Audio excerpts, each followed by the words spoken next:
Welcome everyone on behalf of the organizers in the new semester.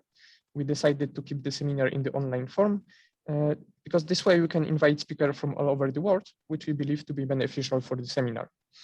Our speaker today is Mariusz Tobolski, who is a former PhD student of IMPAN and currently is employed by the University of Wrocław. Mariusz will tell us what are quantum symmetries. Please go ahead. Thank you very much, Jacek, for the introduction. Yeah, from all over the world. So I'm from the part of the world called Wrocław, Poland.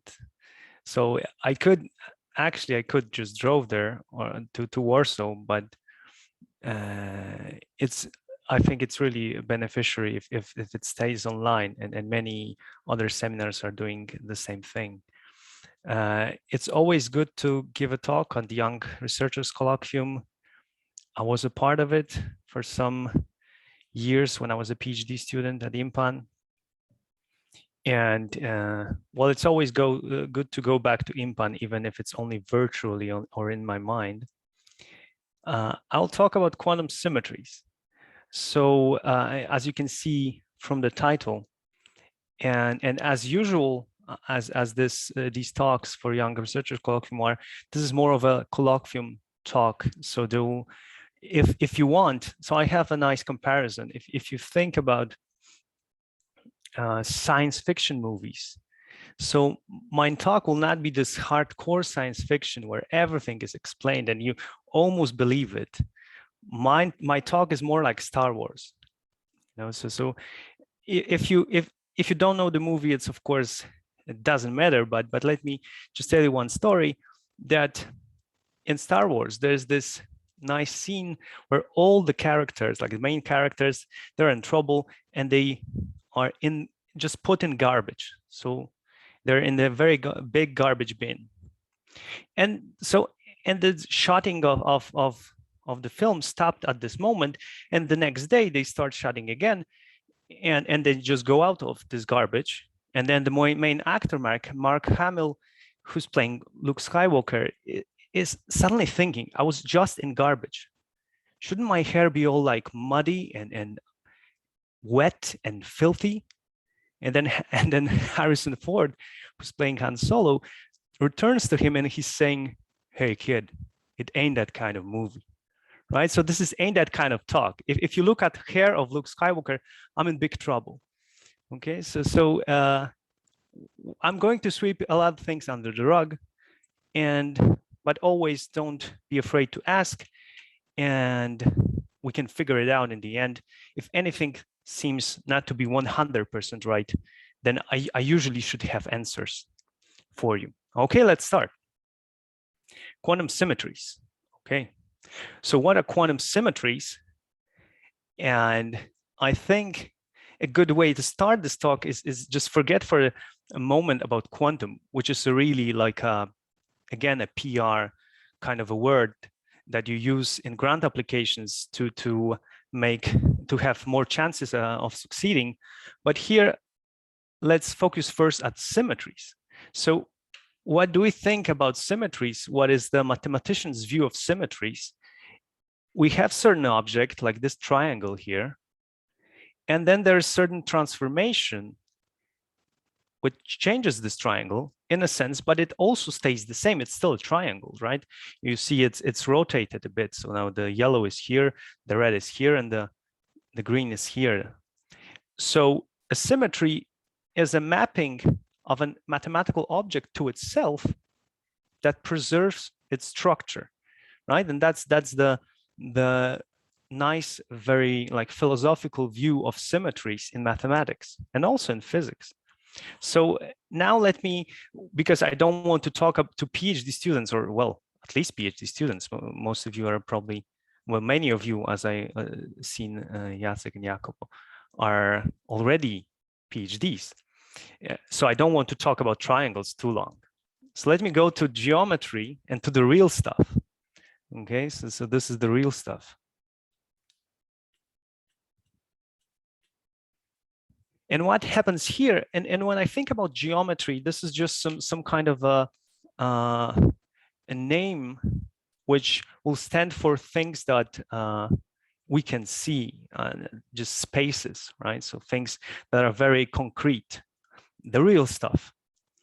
And the word algebra will mean things that are, well, more abstract. So let me call it the abstract stuff.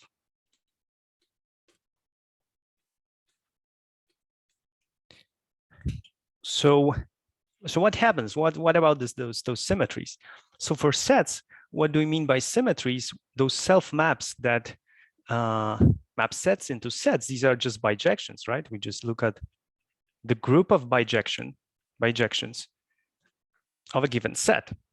That's this dot means that I can put, right? This dot here means I can put any set here and get the group of bijections. Because what I didn't say, and which is, well, fundamental, whoops, is that symmetries are governed by groups. And that's the fact of life, like in my abstract. The fact of life is that symmetries are everywhere and they are governed by groups. Okay. So we look at groups of transformations as they were first thought of. And here we have a group, right? Bijections. We can add maps pointwise, and they're inverse. We can also multiply. Well, what we talk about here is composition of maps. Sorry, so the group operation is composition of map, and because these are bijections, we have inverses and all that. Okay, so great. So this is for sets we have bijections. For topological spaces we have homeomorphisms. Well, and if we go even further, we add more and more structure, right? From sets to topological spaces, we add topology, then we add some, let's say, C-infinity manifold structure.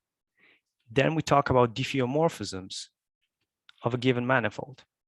And these are the symmetries here in this world of manifolds. Okay, so that's the real stuff. And actually, the story here is that the symmetries, they really resemble the things that we can think about this triangle and about its symmetries, and it would give us some at this left hand side here of this table, it would give us some intuition, right? This agrees with our intuition. So transformations of manifold of spaces, like we take the sphere and we rotate it and stuff like that, this is all very intuitive.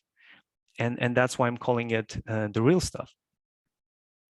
And what this part also is connected to physics.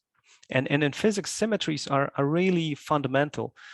Just to give you a hint, there is a theorem by German mathematician Emmy Noether, who proved that if you look at, let's say,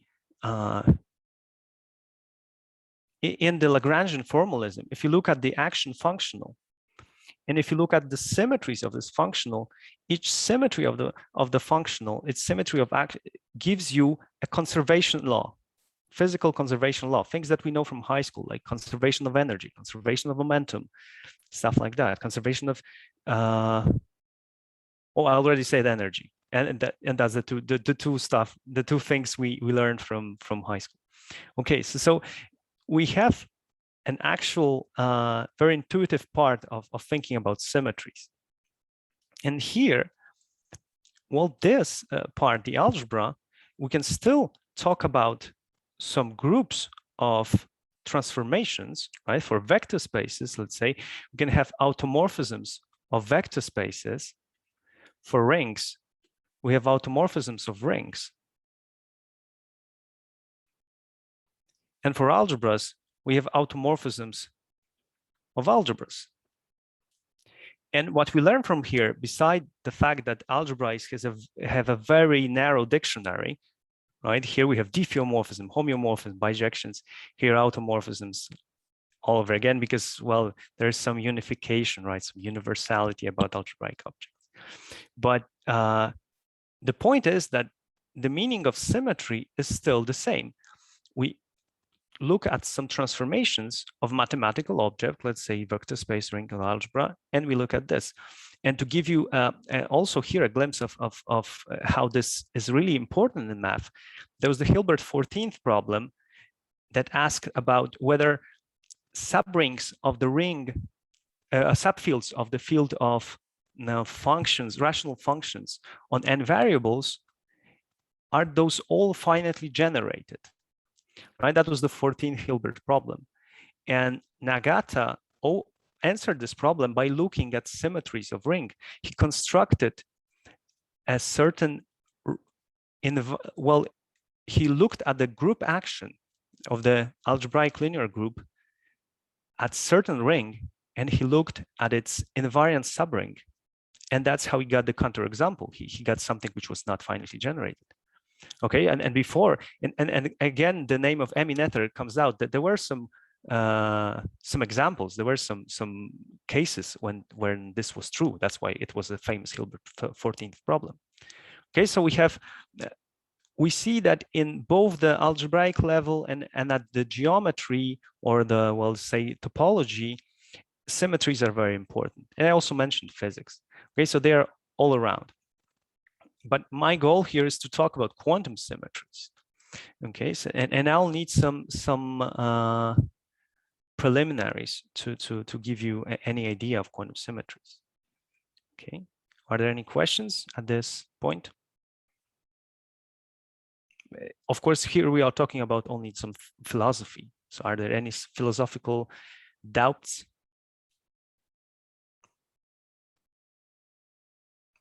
Okay, let's go. So of course, as we know from our undergraduate studies, group actions are actually the language how to describe symmetries. Like the whole group of symmetries of a given object, this is huge. This might be too big. We want to look at some specific symmetries. And that's what the group actions are for, right? We take a group, we take a set, and then let's say write group action of X, of G on X is a certain mapping. And I'm sorry about the colors. So as you can see already on my first slide, I use green and blue, and maybe you can see also the rest of my screen. I have a very limited choice, and I didn't want to use red. So that's, I hope you like the colors, because they'll be here for the whole talk. So, okay. So I have a right action. So I have a map like this from X times G, when this X is a Cartesian product, which will be denoted, is usually denoted like this, right? That I have some kind of a multiplication. It's denoted by some kind of a multiplication. And there are some conditions, right? Let me write down the conditions. The neutral element of the group does nothing, right? It just leaves the point unchanged. And then there's some kind of an associativity involved. If I have two different elements of the group, G and H, then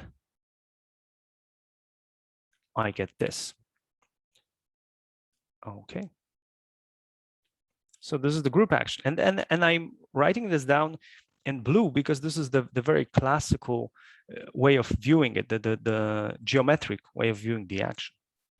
However, there is an alternative, which is universal to both sets or spaces and some algebraic objects like rings.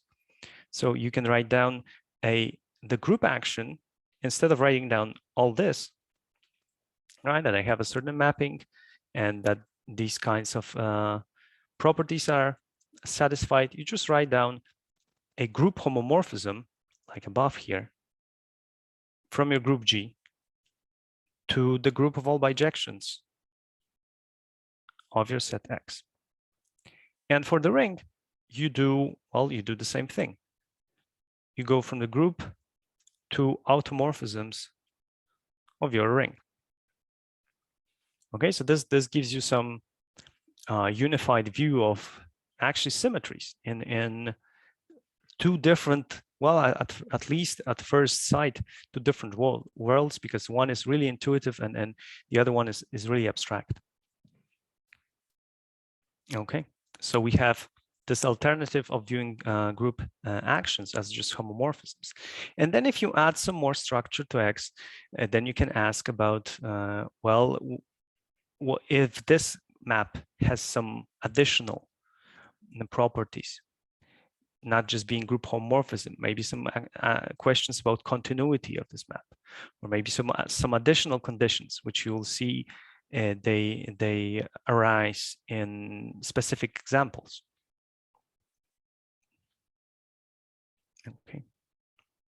Now, let me tell you something about how to unite the two worlds, the geometry, the blue world and the green world of algebra.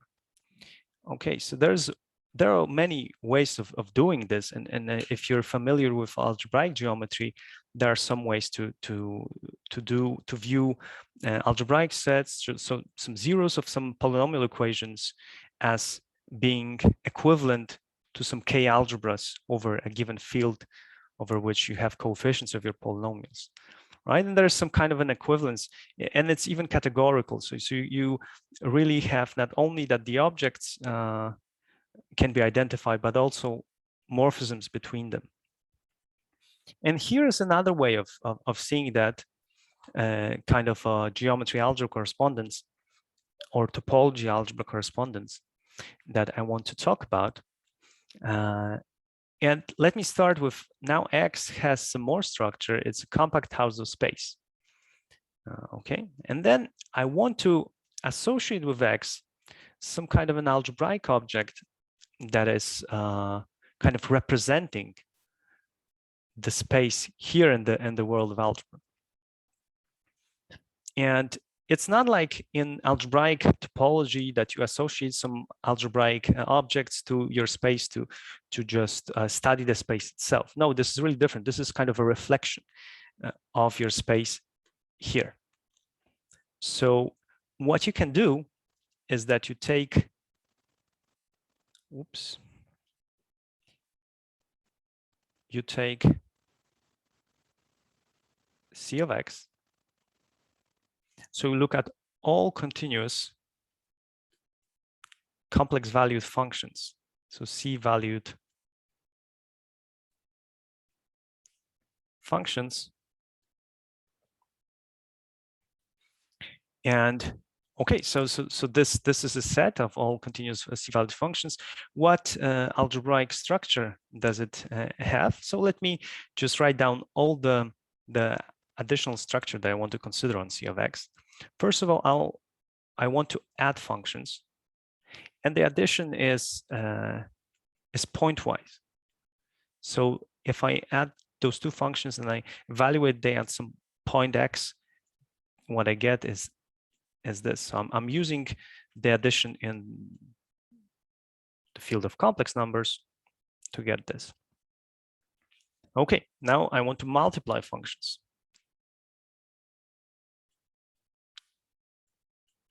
And this is just the same. And with these two things, and you can see that there are neutral elements both for the addition and the multiplication. So the constant functions that puts everything to 0 would be neutral element for the addition, and the constant functions that put everything to 1 would be neutral element for the multiplication.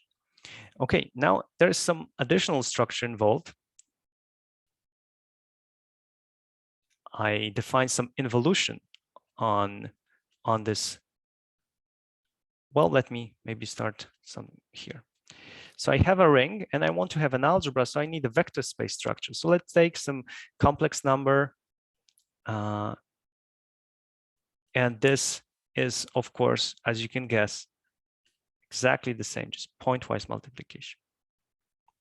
So now we have an algebra because it's a vector space. We have all those the multiplication and then the addition. And now I give this additional structure. I define an involution on my algebra, which is defined using the complex conjugation. So the bar here is the complex conjugate, right? So this is f of x. This is a complex number conjugated. Great. So now I have something which is called a star algebra. but I still want more. Here I have some topology. I'm talking about compact house of space. So I want this topology to be reflected on this side of this kind of equivalence or equivalence to B. So what I have is I define the norm, which is the one that you might have suspected as the supreme norm, and everything works because the space is compact. So one disclaimer is that I could be a little bit more general here. Instead of compact Hausdorff, I could talk about locally compact Hausdorff, but this is just some technical difficulties that I want to omit during this talk. Okay, so I put this norm, and I get a normed algebra. And first of all, with this norm, you can prove that this is a Banach space, and it's also a Banach algebra. So you have this condition for the norm that if you multiply two functions and you take the norm of that, this is less or equal than the multiplied norms. And an object that satisfies all of that is called a Banach algebra. And then you have this one additional condition, which is very powerful. It turns out to be very powerful because the story of algebras without this condition, with all the other ones, is much poorer. Well, let's say that the story of algebras with this condition is much richer than the theory of algebras, which are called C-star algebras. Okay, C-star algebra is very rich. It's richer than the story of Banach algebras. So just without this condition. Okay, great. So now we have a C-star algebra, but our C-star algebra is a special one. It's, first of all, it has a unit. As I told you, there is this constant function 1, which is the unit of multiplication. And and here, let me write this down. This is very important. And it is commutative.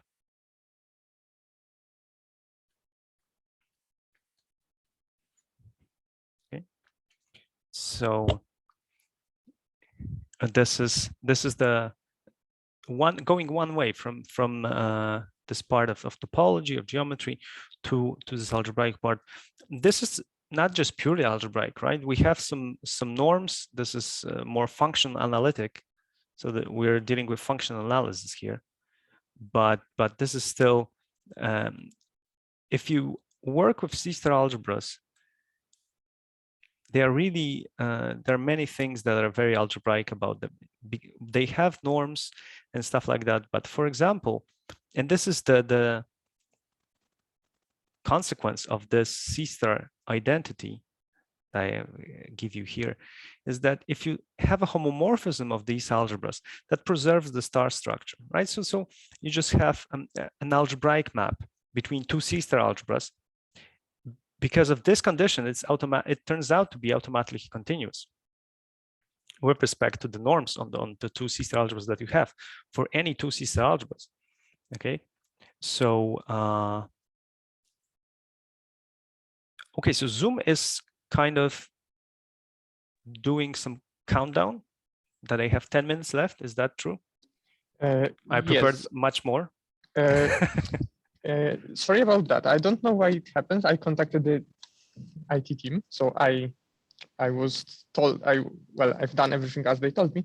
So in case after the countdown really the talk stop, I encourage you to go once again to my room, and we will resume afterwards.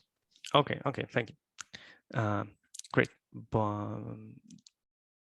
So now we have this, and so from a compact house of space, you get a commutative unit of C-star algebra. And now let's go the other way around. So let's start with a commutative C-star algebra with unit, some algebra A, and then let's associate with it a topological space, a compact Hausdorff topological space. And let's see what happens. So I am calling this A hat. This is some kind of a spectrum of your algebra. So you can think about it as,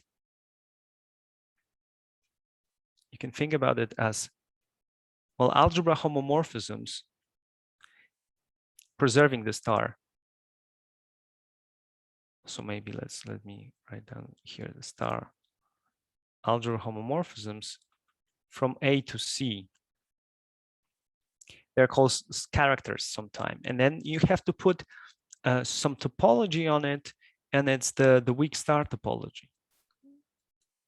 So the pointwise topology actually for those maps. Okay, and this it has many kind of different incarnations. You can look at all maximal ideals, and you will get the same. And the correspondence between those homomorphism and maximal ideals is that you look at the kernel of a given homomorphism like that, non-zero, so without zero. So you don't want to have the zero homomorphism, and you put weak star topology on it. So first of all, and this is the actual, I'm writing down here a Gelfand-Naimark theorem. Well, there is a small typo. It's a Naimark. So let me maybe change that. Okay, so and this theorem is really about this correspondence, and the theorem part is this way around. So the other way around, so coming from compact house of spaces to commutative C-star algebras, this was just some kind of an exercise that you can do on your like functional analysis 1 classes. And then this part to show that weak star topology is on this set is actually compact Hausdorff. Well, especially compactness, you need Banach-Haloglu theorem and all that more complex machinery, right? So this is the actual theorem part of this. And what do I mean by this Gelfand-Naimark theorem is that, well, if I start with my space X and I first take functions on it, continuous functions on it, and then I take this space of all homomorphisms or maximal ideals, or if you want, irreducible A modules, irreducible representations, because A is commutative, so all representations are one-dimensional. So the set will also be the set of all irreducible representations of your algebra. So if you take C of X and then its irreducible representations with this appropriately taken topology, you get back X, but not just as a set, as a topological space. So you get the compact house of space. And then the other way around, if you start with A, you take, you look at the homomorphisms, you look at A hat, and then you look at functions on it. Well, lo and behold, this is exactly A that you started with. So that's Gelfand-Naimark theorem. It tells you that there's an equivalence between compact house of spaces and commutative C-star algebras of unit. And this is really categorical. If I have a map of spaces, this corresponds to a star homomorphism. So a homomorphism that respects the star structure like this, and the other way around. I will not write down this other one. Great. So we have this kind of equivalence, and this is really a remarkable theorem. It's one of my favorite theorems, and not because its proof is very technical and hard and inventive. It is a proper proof of a theorem, and it requires a lot of work, like, I don't know, 2 lectures for undergraduate students. But its philosophical meaning, and it's that it's giving you a way of new way of thinking about the spaces. So from now on, you can think about C-star algebras, right? So you look at these C-star algebras and you say, well, okay, so commutative C-star algebras with unit, they all correspond to some compact house of spaces, right? Any C-star algebra, commutative C-star algebra of unit is a algebra of continuous functions on some compact house of space. But what about non-commutative ones, right? So you just erase commutativity. And then you think, so this is non-commutative topology. Then we view the theory of possibly non-commutative C-star algebras as a generalization of topology of compact house of spaces. Okay. And on its own, it would not be very maybe fruitful and interesting. Well, maybe that was enough said. Well, that was, I said too much about it. But the beauty of this theorem is that actually it really somehow philosophically links with quantum mechanics. And the story there is that in quantum mechanics, if you look at an actual experiments like the Large Hadron Collider in Geneva, near Geneva, then there's no way that you can actually see the space that the things are just taking place. You cannot see, like for classical mechanics, if you just throw a ball, you see your system, your physical system with your own eyes. What we see with quantum mechanics are only some numbers, some measurements that we're left with, and that we see on the screen of our computers. And these measurements, there corresponds to eigenvalues of some self-adjoint operators on a Hilbert space, right? So and all C-star algebras are actually some subalgebras of the algebra of all bounded operators on a given Hilbert space. So actually, what we see in quantum in the quantum theory are only the algebra, right? So let me maybe go forward. This is a quote by Graham Siegel, that in quantum theory, the world is presented to us as some kind of a non-commutative algebra, right? And that's the spirit of non-commutative topology. That's the kind of a third motivation that also this talk by Graham Siegel on non-commutative geometry. It's on YouTube, and you can see that. Oh, there's some. Okay, and you can see that my talk is and my presentation of non-commutative topology is really inspired by Graham Siegel talk. And it's a great talk. I encourage you to see it. Just non-commutative geometry, Graham Siegel on YouTube. And there are some other motivations, of course, for non-commutative topology, because sometimes when you look at algebras, it's very nice to have some geometric intuition. And there are many examples where this works. For example, for C-star algebras, for unital C-star algebras, it's really hard to classify all such algebras. And the classification program is now a very involved piece of mathematics with some papers and annals of mathematics and so on.